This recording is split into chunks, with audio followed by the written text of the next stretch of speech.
MCom final के प्यारे विद्यार्थियों, आपके CP4 पेपर जीएसटी का है, गुड्स एंड सर्विसेज टैक्स। और इसमें जो आज अपना लेक्चर है वो है maintenance of records by registered persons, पंजीकृत व्यक्तियों द्वारा लेखे रखना। देखिए, जीएसटी जो है वो नया भारतवर्ष में लागू हुआ है, अभी 3-4 साल हुए हैं इसको, 1 जुलाई 2017 से लागू हुआ है। तो इसमें धीरे धीरे अब सुधार आता जा रहा है, व्यापारियों को अब उसकी आदत पड़ गई है कि किस तरह से जीएसटी के अंतर्गत बुक्स ऑफ अकाउंट्स को मेंटेन किया जाए। तो जीएसटी अधिनियम में क्या है कि सब तरह के व्यापारियों के लिए ये प्रावधान किया गया है कि उनको कौन कौन से रिकॉर्ड्स मेंटेन करने हैं, कौन कौन से बुक्स ऑफ अकाउंट्स तैयार करने हैं, कौन सा रजिस्टर तैयार करना है, किस चीज़ से संबंधित उनको सारे रिकॉर्ड मेंटेन करने पड़ेंगे। देखो, जीएसटी जो है ये जो आपका इनडायरेक्ट टैक्स है उसमें सुधार का एक बहुत अच्छा कदम अपने देश के अंदर साबित हुआ है। क्योंकि इससे पहले क्या है कि ज़्यादातर व्यापारी करों की चोरी बहुत ज़्यादा करते थे, इनडायरेक्ट टैक्सेस की, और रिकॉर्ड्स वगैरह बहुत ही कम मेंटेन करते थे। और अभी जीएसटी जो नया कानून आया है इसके अंदर सबसे बड़ा प्रभाव तो यही है कि जो डीलर्स हैं, जो व्यापारी हैं, जो उनको अपने सारे लेन देन का रिकॉर्ड रखना पड़ेगा। इसीलिए शुरू शुरू में व्यापारियों ने इसका विरोध भी किया था कि इतने रिकॉर्ड्स बनाने पड़ेंगे, खाता बही बनाने के लिए आदमी रखना पड़ेगा और सभी चीज़ों का लिखित में रिकॉर्ड होना चाहिए। लेकिन सरकार के लिए, टैक्स कलेक्शन के लिए जो है ये एक बहुत ही अच्छा सुधार साबित हुआ है और साबित भविष्य में होएगा। क्योंकि जीएसटी में रिकॉर्ड तो और कलेक्शन जो है ना, गत तिमाही के अंदर आपने अखबार में पढ़ा होगा अभी 2-4 दिन पहले ही कि जीएसटी के अंतर्गत बहुत ही अच्छा कलेक्शन हुआ है जो लास्ट आपकी तिमाही थी उसमें। तो एक पंजीकृत व्यापारी को, रजिस्टर्ड जो पर्सन है जीएसटी के अंतर्गत, उनको कौन कौन से रिकॉर्ड रखने हैं जीएसटी के अंतर्गत, उसको क्या क्या अपने खाता बही में, अपने बुक्स ऑफ अकाउंट्स में, अपने रजिस्टर्स में रिकॉर्ड करके रखना है, ये आज अपना लेक्चर है, maintenance of records by registered persons, पंजीकृत व्यक्तियों द्वारा लेखे रखना जीएसटी में। तो इसमें पॉइंट नंबर 1, प्रत्येक पंजीकृत व्यक्ति धारा 35(1) में वर्णित विशिष्टियों के अतिरिक्त आयात या निर्यात या पूर्ति किए गए मालों या सेवाओं जिन पर विपरीत प्रभार पर कर का भुगतान लागू होता है का सत्य और सही लेखा रखने के साथ संबंधित दस्तावेज जैसे बीजक है, इनवॉइस जिसको बोलते हैं, पूर्ति के बिल है, माल की सुपुर्दगी चालान है, क्रेडिट नोट है, डेबिट नोट है, प्राप्ति वाउचर है, भुगतान वाउचर है तथा वापसी वाउचर रखेगा और उनका रखरखाव करेगा। पॉइंट नंबर 2, धारा 10 के अधीन कर का भुगतान करने वाले व्यक्ति से भिन्न प्रत्येक पंजीकृत व्यक्ति उसके द्वारा प्राप्ति एवं पूर्ति किए गए मालों के संबंध में स्टॉक के लेखे रखेगा और ऐसे लेखों में माल का प्रारंभिक शेष, प्राप्ति, पूर्ति, खो गए माल, चोरी हो गए माल, नष्ट हो गए, बट्टे खाते में डाले या उपहार या निःशुल्क नमूने के रूप में दिए गए माल तथा स्टॉक के शेष जिसके अंतर्गत कच्चा सामग्री, तैयार माल, स्क्रैप और उनकी छीजत सम्मिलित है के विवरण सम्मिलित करेगा। ये स्टॉक से संबंधित उसको रिकॉर्ड एक पंजीकृत व्यापारी को रखना पड़ेगा। प्रत्येक पंजीकृत व्यक्ति प्राप्त अग्रिमों, उनके भुगतानों और समायोजनों के पृथक लेके रखेगा और उनका रखरखाव भी करेगा। यानी कि रिकॉर्ड तो मेंटेन करना ही है, साथ में उसका रखरखाव भी उस पंजीकृत व्यक्ति को करना पड़ेगा। पॉइंट नंबर 4, धारा 10 के अधीन कर का भुगतान करने वाले व्यक्ति से भिन्न प्रत्येक पंजीकृत व्यक्ति एक लेखा और उसका रखरखाव करेगा जिसमें देय कर जिसमें धारा 9 उपधारा 3 और उपधारा 4 के अनुसार देकर सम्मिलित है। संग्रहित और भुगतान किए गए कर, इनपुट कर एवं दावा किया गया इनपुट कर जमा के विवरणों के साथ कर बीजक का register, credit note, debit note, किसी कर अवधि के दौरान जारी किया गया या प्राप्त किया गया माल की स्पुर्दगी का चालान सम्मिलित है। पॉइंट नंबर 5, प्रत्येक पंजीकृत व्यक्ति निम्नलिखित प्रकार का विवरण रखेगा, यानी उसको और कौन कौन से रिकॉर्ड जीएसटी के अंतर्गत रखने पड़ेंगे, जो कि जीएसटी में प्रावधान जिसका किया गया है कि एक पंजीकृत व्यापारी को ये चीज़ें रखनी ही होंगी। इसमें ए पॉइंट में पूर्तिकर्ताओं का नाम और पूरा पता जिनसे उसने अधिनियम के अनुसार कर योग्य माल या सेवाओं को प्राप्त किया है, यानी पूर्तिकर्ता का नाम और पूरा पता। बी, उन व्यक्तियों का नाम और पूरा पता जिनको उसने माल या सेवाओं की पूर्ति की है, जहां इस अध्याय के नियमों के अधीन ऐसा विवरण रखना अपेक्षित है। सी, उन परिसरों का पूरा पता जहां उसके द्वारा माल का भंडारण किया जाता है, यानी गोदाम, जिसके अंतर्गत स्थानांतरण के दौरान भंडार किए गए माल भी सम्मिलित हैं। इसके साथ उनमें भंडार किए गए स्टॉक का विवरण भी सम्मिलित है, यानी गोदामों में क्या क्या माल पड़ा है उसका रिकॉर्ड भी उसको रखना पड़ेगा। पॉइंट नंबर 6, यदि उपनियम 5 के अधीन घोषित स्थानों से भिन्न किसी स्थान पर किन्हीं विधि मान्य दस्तावेजों के बिना कोई कर योग्य माल पाया जाता है, तो उचित अधिकारी ऐसे माल पर देय कर की रकम को ऐसे निर्धारित करेगा जैसे ऐसे माल की पूर्ति पंजीकृत व्यक्ति द्वारा की गई है। तो ये रिकॉर्ड रखने से संबंधित बातें हैं, इसको आप गौर से और ध्यान में लाएं, सुने। पॉइंट नंबर 7,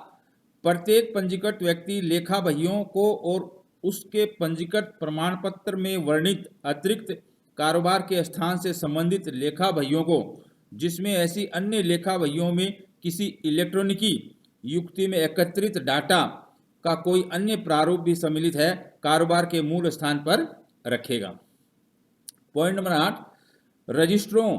लेखाओं और दस्तावेजों में की गई प्रविष्टि को मिटाया, छिपाया या उसके ऊपर नहीं लिखा जाएगा और लिपि के प्रकृति संबंधी अशुद्धि के अतिरिक्त सभी अशुद्ध प्रविष्टियों को साथ काटा जाएगा तथा तत्पश्चात सत्यापन के साथ सही प्रविष्टि को लिखा जाएगा। और जहां रजिस्टर और अन्य दस्तावेजों का रख रखाव इलेक्ट्रॉनिक रूप में किया जाता है, वहां सुधारी गई या लोप की गई प्रत्येक प्रविष्टि का अलग से लॉग में लेखा रखा जाएगा, ये इलेक्ट्रॉनिक सिस्टम में अगर कोई ऐसी बात है तो। पॉइंट नंबर 9, पंजीकृत व्यक्ति द्वारा मैनुअल रूप से रखी गई लेखा बहियों के प्रत्येक भाग को क्रमबद्ध रूप से संख्याकित किया जाएगा, अर्थात लेखा बही में पेज नंबर डाले जाएंगे। जो बुक्स ऑफ अकाउंट्स है उसमें पेज नंबर होने चाहिए, उसमें किसी प्रकार की गड़बड़ी नहीं होनी चाहिए। पॉइंट नंबर 10, जब तक कि अन्यथा साबित न हो, यदि किसी दस्तावेज, रजिस्टर या कोई लेखा बही जो किसी पंजीकृत व्यापारी से संबंधित है को पंजीकरण प्रमाण पत्र में वर्णित किसी अन्य स्थान पर पाया जाता है, तो यह माना जाएगा कि उस स्थान का उक्त पंजीकृत व्यक्ति द्वारा प्रयोग किया जा रहा है। पॉइंट नंबर 11, धारा 2 उपधारा 5 में निर्दिष्ट प्रत्येक एजेंट अगर लिखित को प्रदर्शित करते हुए लेखे रखेगा। कौन कौन से लेखे रखेगा ये आपको ध्यान से सुनना है। प्रत्येक प्रधान से ऐसे प्रधान के निमित्त माल या सेवाओं को प्राप्त करने या पूर्ति करने के लिए उसके द्वारा अलग से अधिकार पत्र प्राप्त करने का विवरण। बी पॉइंट, विवरण जिसके अंतर्गत प्रत्येक प्रधान के निमित्त प्राप्त माल या सेवाओं का विवरण, मूल्य और मात्रा जहां लागू हो उल्लेखित हो। पॉइंट नंबर सी, विवरण जिसके अंतर्गत प्रत्येक प्रधान के निमित्त पूर्ति किए गए माल या सेवाओं का विवरण, मूल्य और मात्रा जहां लागू हो उल्लेखित हो। पॉइंट नंबर डी, प्रत्येक प्रधान को प्रस्तुत लेखाओं के ब्यौरे। और पॉइंट नंबर ई, प्रत्येक प्रधान के निमित्त प्राप्त किए गए या पूर्ति किए गए माल या सेवाओं पर भुगतान किए गए का विवरण। अब पॉइंट नंबर 12, माल का निर्माण करने वाला प्रत्येक पंजीकृत व्यक्ति मासिक उत्पाद संबंधी लेखे रखेगा, मंथली कितना प्रोडक्शन हुआ, जिसमें निर्माण में उपयोग की गई कच्ची सामग्री या सेवाओं के मात्रात्मक विवरण तथा इस प्रकार निर्मित किए गए मालों के मात्रात्मक विवरण जिसके अंतर्गत उनकी छीजन और उप उत्पाद है को प्रदर्शित किया जाएगा। पॉइंट नंबर 13, सेवाओं की पूर्ति करना प्रत्येक पंजीकृत व्यक्ति भी लेखे रखेगा। सेवाओं की पूर्ति करने वाला प्रत्येक पंजीकृत व्यक्ति भी लेखे रखेगा, जिसमें सेवाओं का उपलब्ध कराने के लिए उपयोग किए गए मालों के विवरण, उपयोग की गई इनपुट सेवाओं के विवरण तथा पूर्ति की गई सेवाओं के विवरण प्रदर्शित होंगे। पॉइंट नंबर 14, कार्य संविदा वर्क कॉन्ट्रैक्ट्स का निष्पादन करने वाला प्रत्येक पंजीकृत व्यक्ति कार्य संविदा के लिए निम्नलिखित को प्रदर्शित करते हुए पृथक लेखे रखेगा। पॉइंट नंबर ए, उन व्यक्तियों के नाम और पते जिनके निमित्त कार्य संविदा का निष्पादन किया गया। पॉइंट नंबर बी, कार्य संविदा के निष्पादन के लिए प्राप्त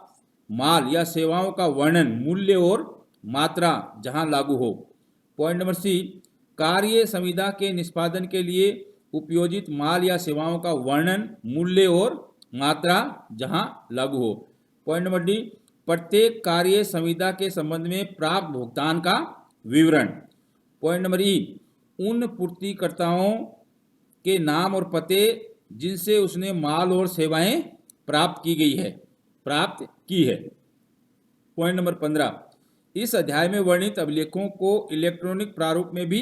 रखा जा सकेगा और इस प्रकार रखे गए अभिलेखों को डिजिटल हस्ताक्षर के द्वारा प्रमाणित किया जाएगा। पॉइंट नंबर 16, पंजीकृत व्यक्ति द्वारा स्टॉक स्पुर्दगी, आवक पूर्ति और जावक पूर्ति के संबंध में रखे गए लेखे सभी बीजकों, पूर्ति बिलों, क्रेडिट एवं डेबिट नोट को धारा 36 में वर्णित अवधि के लिए सुरक्षित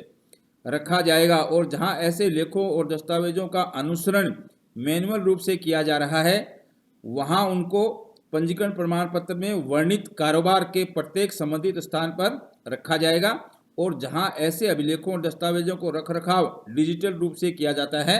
वहां कारोबार के प्रत्येक संबंधित स्थान पर पहुंचनीय हो, एक्सेसिबल हो, पहुंचनीय हो मतलब जिसको प्राप्त किया जा सके। इसमें एक चीज ध्यान रखना कि धारा 36 के अनुसार लेखों बीजकों को वार्षिक प्रतिवेदन प्रस्तुत करने की दिनांक से 72 माह तक सुरक्षित रखना होगा। 72 माह का मतलब कितना हो गया, 6 वर्ष की अवधि। पॉइंट नंबर 17, वाहक या समाशोधन और अग्रेषण अभिकर्ता की क्षमता में माल का रखरखाव करने वाला प्रत्येक व्यक्ति किसी पंजीकृत व्यक्ति के निमित्त प्राप्तिकर्ता को उनकी स्पुर्दगी या प्रेषण के लिए उसके द्वारा ऐसे पंजीकृत व्यक्ति के निमित्त परिचालित हैंडलिंग किए गए ऐसे मालों के संबंध में सही और सत्य अभिलेख रखेगा तथा समुचित अधिकारी द्वारा जब और जहां अपेक्षा की जाए उनके ब्यौरों को प्रस्तुत करेगा। पॉइंट नंबर 18, प्रत्येक पंजीकृत व्यक्ति मांग किए जाने पर उन लेखा भइयों को प्रस्तुत करेगा जिनकी उस समय प्रचलित किसी अवधि के अधीन रखे जाने की उससे अपेक्षा है। तो ये एक जो पंजीकृत व्यापारी है उसके ऊपर ये जो प्रावधान दिए गए हैं धारा 56 के अंतर्गत उनको मैंने आपको बताया है कि कौन कौन से ऐसे रिकॉर्ड्स पंजीकृत व्यक्ति को रखने हैं, रजिस्टर्ड डीलर को रखने हैं जो जीएसटी अधिनियम में अनिवार्य किए गए हैं। तो इसमें क्या है कि जो पंजीकृत व्यक्ति है वो खुद भी कवर हो गया है और पंजीकृत व्यक्ति की ओर से अगर कोई एजेंट कार्य करता है तो एजेंट को भी कौन कौन सी लेखों को रिकॉर्ड करना है, कौन कौन सी बातों को उसको रजिस्टर में इंदराज करके रखना है, ये सब सारी बातें भी आपको बताई गई है। फिर किसी तरह का अगर कोई वर्क कॉन्ट्रैक्ट है, कार्य संविदा है, तो उससे संबंधित भी रिकॉर्ड्स के बारे में आपको बताया गया है कि कौन कौन से रिकॉर्ड रखने की आवश्यकता है। अब इसमें एक चीज़, ये चीज़ ज़रूर ध्यान में रखनी चाहिए कि जो रजिस्टर्ड डीलर है उसका जो हेड ऑफिस है, जो उसके पंजीकरण प्रमाण पत्र में जो स्थान बताया गया है हेड ऑफिस, उस स्थान पर पंजीकृत व्यक्ति को इन सभी रिकॉर्ड्स को रखना है और सुरक्षित रखना है और इनका रख रखाव भी करना है और सत्य और सही रूप से इन लेखों को तैयार करना है, इन रिकॉर्ड्स को तैयार करना है। आज के लेक्चर में इतना ही। Thank you very much for listening this lecture.